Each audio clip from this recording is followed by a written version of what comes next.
Good evening, YouTube. I wanted to welcome you to another video, this time on a different phone entirely. I have the Google Pixel 9 Pro, and I want to touch on its accessibility with Android 15.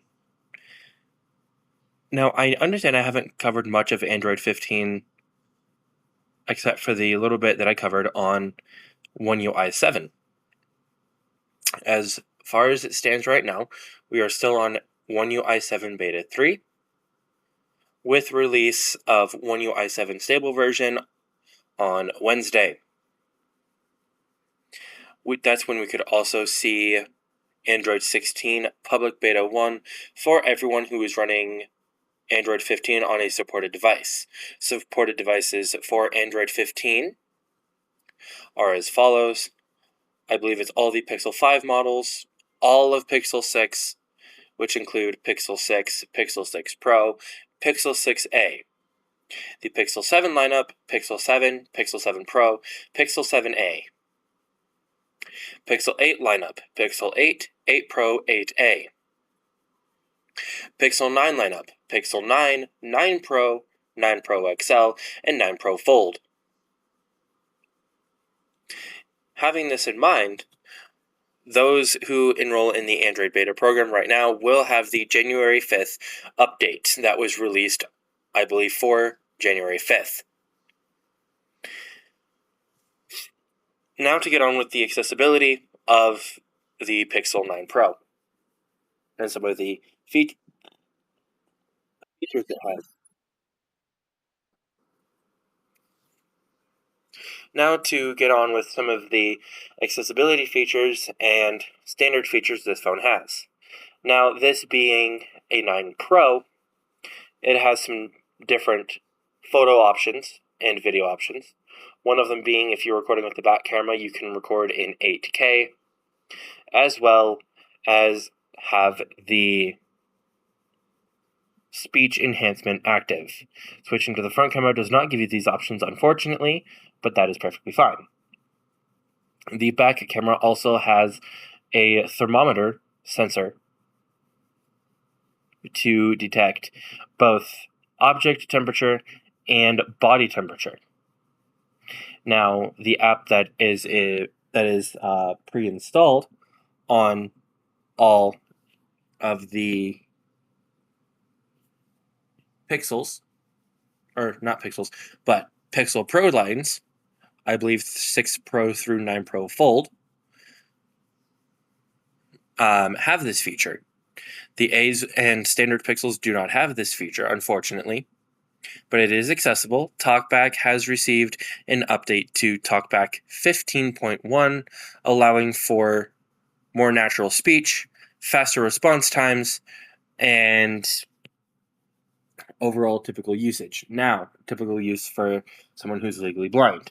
Now, the voices have changed, and I do not recommend having the speech rate faster than 100%, which accumulates to 15% on the actual speech rate option in text-to-speech settings. Certain brow displays do not work with Google TalkBack, whether it's a Samsung, Motorola, or Google, due to the fact that the displays don't have the capability for that quite yet. Some brow displays do. All of HumanWare's Brilliant lineup do not have this capability. They only work with iPhones. Freedom Scientific has braille displays that work with both iPhone and Android. And I believe the Orbit 20 and Orbit 40 work with Android. The refresher brailles work with Android as well. Specifically for TalkBack, there are some new features in TalkBack. Not really noticeable to go over, and it is pretty self-explanatory. There's a tutorial if needed, but I wanted to say that dismissing notifications on the lock screen and with the always on display is actually really easy and simple and accessible. You have a notification you don't want to look at right away, you can dismiss it without even having to unlock the phone, so long as you have the always on display active. Another cool feature this phone has is music recognition or nearby play. Basically, what this means is you can have something playing nearby or close enough to the phone where it'll pick it up, and on the lock screen and always on display and in the notification shade or notification center, you will have it'll show you what song is playing and what artist it is done by.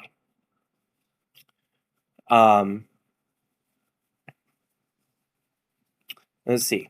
For typical daily use, the Pixel 9 Pro does really well with all of its features and little interesting side things.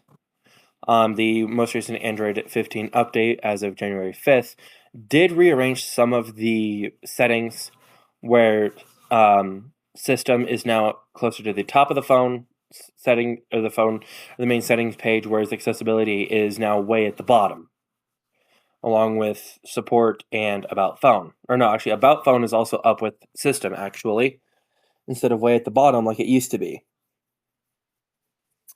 Another device that I want to talk about for that has good accessibility is the Google Pixel Watch. I've had both the Pixel Watch 1, or the original Pixel Watch, and the Pixel Watch 2. Both are accessible. Both have circular faces with the digital crown being on the bottom, side button being on the top. To activate TalkBack on the Pixel Watch all the way up to the current Pixel Watch 3 is by triple clicking the power button, or side key, whatever you want to call it. On the Google Pixels, or any Android phone, such as Motorola, Samsung, Google, press and hold both volume keys to activate TalkBack. Press and hold this for about 3 seconds, and when initially doing this from the setup screen, it'll tell you to press and hold for 3 seconds to use TalkBack. Do this, and the shortcut will be set up on the lock screen or on the setup screen for those who need the TalkBack assistance. If you forget to set this up, lucky for you, if you own a Samsung device, you can actually tell the Samsung voice assistant, in that case Bixby, to turn on TalkBack. Unfortunately, it's not that easy for Google devices or Motorola devices, as it decides that it wants to activate TalkBack on a particular TV. So in this case, if you want to have that luxury, go ahead and use your Samsung device and voice assistant to turn on the TalkBack. With the Samsung devices, the Samsung TTS engine has received a large update and is a lot clearer when it pronounces certain things and is not as hesitant as it used to be. The downfall with the Google speech recognition and synthesis from Google, aka Google Speech Recognition, or Google Text-to-Speech engine, however you want to call it, on the Pixel Watches sounds not as good as it used to in prior Wear OS versions, like Wear OS 3.1. It changed in Wear OS 4 and has not seen another change since then. As for TalkBack 15.1, we can expect some other changes that are significant, but only time will tell what will happen. We're expecting TalkBack 16 with the Android 16 release. Since we're on TalkBack 15.1, we could see TalkBack 16.0 in the Android 16 release, slated for somewhere between May and June for the stable release this year. If you have any questions, please feel free to contact me in the comment, or place your question in the comments, and I will do my best to answer them as soon as I can. Thanks for watching and have a wonderful evening.